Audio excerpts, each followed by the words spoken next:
Relish in the absurdity of desires. See the joy in the simple. I mean, maybe we have to see between the lines of existence.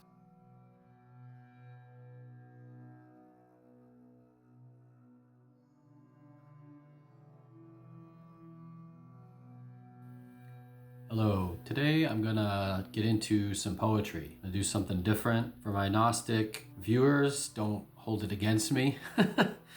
But I think if you stick with the video till the end, you might actually get something out of it, because I am gonna examine this world that we inhabit and some ways to navigate it. So there will be a reward. I'm gonna tell you a little story first. So the other day I was sitting in this rocking chair. When I got into my current living space, I didn't have much furniture. The kind of handyman for this property, I think he felt bad for me, or I'm not really sure, but he had some old furniture like in his garage and stuff, and he's like, do you want this stuff? And I was like, yeah. There was this pretty cool rocking chair. The rest of it was like, just whatever, but the rocking chair I really liked. So it's been snowing a lot here, and I've been staying inside a lot because I take the bus, and it's just not fun to navigate through all of it. But there was a blizzard happening, and I had been doing some reading. I'm a big Conan fan, and any chance I get, if I have a little bit of downtime,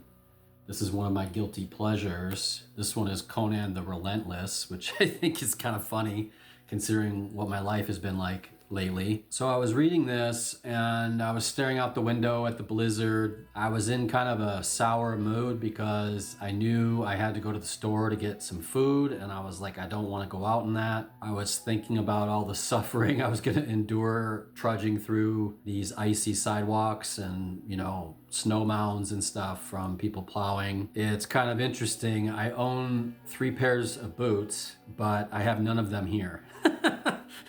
Don't ask me how that happened exactly, but I have 1 pair still in Korea that eventually will be mailed to me. I have 1 pair at my father's house, and he lives like 3 hours away from here. And then my cousin has a pair that I left the last time I left the country. So I'm walking around in my tennis shoes, and I was just thinking, I really don't want to do this right now. I knew the trip was going to suck, and I was just putting it off. And there are times where you feel like everything is working against you, and I was looking at this blizzard, and I was just thinking, you know what, like I just can't believe it's snowing this much. I've been gone for years. I would get reports from my cousin or my dad or someone about how much snow they were getting, and this seems like the most snow we've had in a long time. It just happens to be the year that I come back. But as I was sitting there, I started thinking a little bit about illusions and suffering and all this stuff. And one thing I've learned in my half a century on the planet is that it's all upside down. Leaders who claim they are good are often evil. All the conditioning is upside down, the commercials, the news, the media, and so on. All of these things tell you the opposite of what you should do or think. We truly live in a clown world. But with all these illusions, when you finally see through them, it can bring a lot of apathy or frustration or darkness into your life. But I think that this is the time where you should embrace the good, when you have all this darkness around you. It's the time to see the small pleasures in life. So I'm looking out the window, and I see this blue jay land on a branch in this blizzard. And I'm just staring at the blue jay, and I'm thinking, God, it looks really hungry. It's in like the worst conditions it could probably be in. It was picking at some tree with nothing on it, looking for food. I was impressed that it was braving the Michigan winter, that it had not left. It was still here.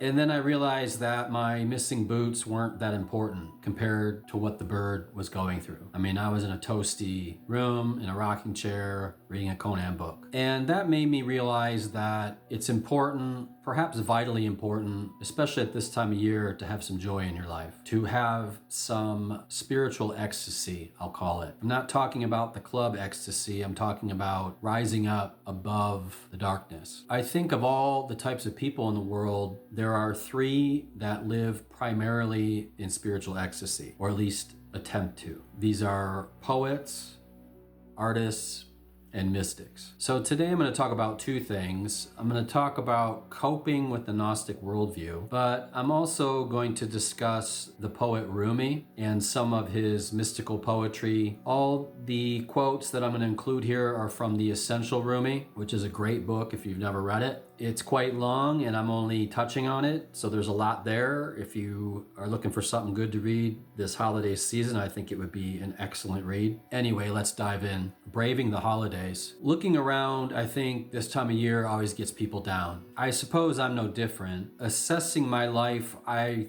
think I've had some of the worst experiences of my life around this time of year on several occasions. And when I say that, I mean like life-shattering stuff, but I've also had great things. But I think there are so many emotions that get heightened around the holidays. Loss, grief, loneliness. What am I doing with my life? There's financial stress. There's cultural and familial pressures. When you think about it, there's a lot of suck. That's the only way I can put it. It's the only way I can put it. Out of any time of the year, I think it might be the worst time of year. I mean, maybe the dog days of summer, depending on where you live, might be worse. I don't know. But there's a lot to worry about. There's also a lot of excess happening around you. And as someone that has a more spiritual outlook, I find a lot of this kind of annoying or just unnecessary. And with all the excess and all the things happening and the rushing around and the stress, sitting down and just, looking at a bird in a tree in a snowstorm, that might be one of the little gifts. Renunciation versus spiritual ecstasy. So if you've watched my channel, you know I have a Gnostic outlook. The prison that we find ourselves in is a complicated thing. It seems like renunciation is a requirement to transcend this prison, but I pose a question. Why can't we do both? Why can't we renounce some things and why can't we embrace other things? Why can't we try to transcend the world but also experience it with understanding that the whole thing is a cosmic joke? Renunciation is a turning away from the material world, its pleasures and distractions, but maybe there's a lesson to letting them absorb you, to relish in those things, relish in the absurdity of desires, see the joy in the simple. I mean, maybe we have to see between the lines of existence, see what's inside. Also, just realize it's not so black and white. Maybe we need to crack it open and crawl in there, get cozy, have a different outlook or understanding of the mess that we find ourselves in. In Rumi's poem, A Great Wagon, he says this: "Out beyond ideas of wrongdoing and right doing, there is a field. I'll meet you there. When the soul lies down in that grass, the world is too full to talk about. Ideas, language, even the phrase each other doesn't make any sense." Instead of focusing on all the things we need to shirk, there's a whole list in my head almost virtually every day. Maybe it's best to just allow the overwhelming wonder, the miracle of our spirit that is in this existence, just let that run through you. Embrace it. I think he's right that the world is too full to talk about, but I also think it's too empty. And the problem is, I think it is easy to focus on the emptiness because that's how people are. A lot of people live in lack. If you go the opposite way, the cup is half full and maybe you can recognize absolute spiritual ecstasy. But to do this, you have to drink of it. You have to drink it in. In the poem, The Many Wines, he says this: "There are thousands of wines that can take over our minds. Don't think all ecstasies are the same. Jesus was lost in his love for God. His donkey was drunk with barley. Drink from the presence of saints, not from those other jars. Every object, every being is a jar full of delight." As someone that used to drink, I think this is an interesting idea that you can be drunk on other things like this. When you think about it, we're drunk on all kinds of things. I had a piece of cheese earlier. I was drunk on that. I was really enjoying it. One thing I think people don't do is they don't really get drunk on the personalities around them, especially in the world we live in now, post-pandemic. Instead of recognizing all of the bad in someone that you come across, maybe get drunk on the things that are good in them. And also, knowledge and wisdom are their own jars. I think in some ways I'm intoxicated by knowledge. I often read about things and research things, things I do on this channel, but also other things for my books. And, I would say a good portion of my free time is about that. That could be a double-edged sword, depending on how you look at it. I also think the mystery of fate is a jar. I think we often think of fate as working against us, as this force that is thwarting our progress and desires, maybe it's better to look at it the other way. I think most people tend to see the world as full of things, but I think of this as an illusion. There are many species, objects, rocks, but in my mind, there's also an emptiness. The irony of it is that the emptiness is also full. There's a paradox there, but allow me to explain. He says, praise to the emptiness that blanks our existence. Existence, this place made from our love for that emptiness. Yet somehow comes emptiness. This existence goes. Praise to that happening over and over. For years, I pulled my own existence out of emptiness. Then one swoop, one swing of the arm, that work is over. Free of who I was, free of presence, free of dangerous fear, hope, free of mountainous wanting. The here and now mountain is a tiny piece of straw blown off into emptiness. These words I'm saying so much begin to lose meaning. Existence, emptiness, mountain, straw. Words and what they try to say swept out the window, down the slant of the roof. This is about understanding the paradox of names and definitions. Out past these creations, these names, is the true world. It is a paradox full of both spiritual fullness and emptiness, of light and darkness, of positive and negative. From a young age, I think we're taught to wallow in the negative. The news overwhelms us with tragedy. Advertising assaults us with want. Leaders keep us in fear and instability. But I think the key here is silence, rejecting all that, stepping outside of it. In this next one, he discusses how the freedom from the prison is silence. This poem is called Quietness. Inside this new love, die. Your way begins on the other side. Become the sky. Take an axe to the prison wall. Escape. Walk out like someone suddenly born into color. Do it now. You're covered with thick cloud. Slide out the side. Die and be quiet. Quietness is the surest sign that you've died. Your old life was a frantic running from silence. The speechless full moon comes out now. This silence is how we run away from the ego. It's funny because I think most people see their ego as tyranny. I would guess that Rumi saw it as comedy. But the news, the media, our leaders, they want us in ego. They want us in lack.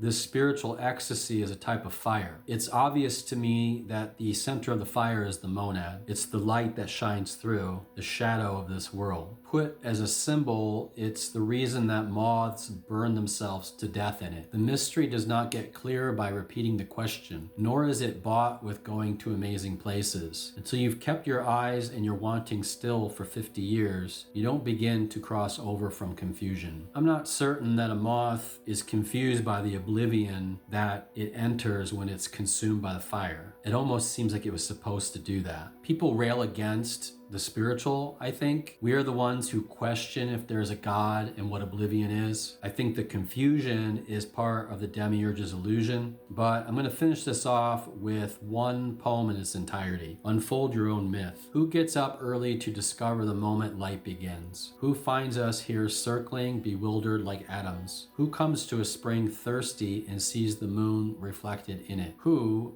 like Jacob blind with grief and age, smells the shirt of his lost son and can see again? Who lets a bucket down and brings up a flowing prophet? Or like Moses goes for fire and finds what burns inside the sunrise? Jesus slips into a house to escape enemies and opens a door to the other world. Solomon cuts open a fish and there's a gold ring. Omar storms in to kill the prophet and leaves with blessings. Chase a deer and end up everywhere. An oyster opens his mouth to swallow one drop. Now there's a pearl. A vagrant wanders empty ruins. Suddenly he's wealthy. But don't be satisfied with stories, how things have gone with others. Unfold your own myth without complicated explanation so everyone will understand the passage. We have opened you. Start walking towards shams. Your legs will get heavy and tired. Then comes a moment of feeling the wings you've grown, lifting. So life seems heavy at times, but the excellence of Rumi in my mind is that he uplifts. I think it's easy in Gnosticism to just focus on the bad. I mean, it's common sense in a way. Nobody wants to be in a prison. Nobody wants to live in an illusion. Nobody wants the pain, suffering, and sorrow that this world brings. But maybe it's how one really looks at it. I will say this, since discovering Gnosticism several years ago, it has brought a certainty into my life I didn't have before. And I don't mean this in a way of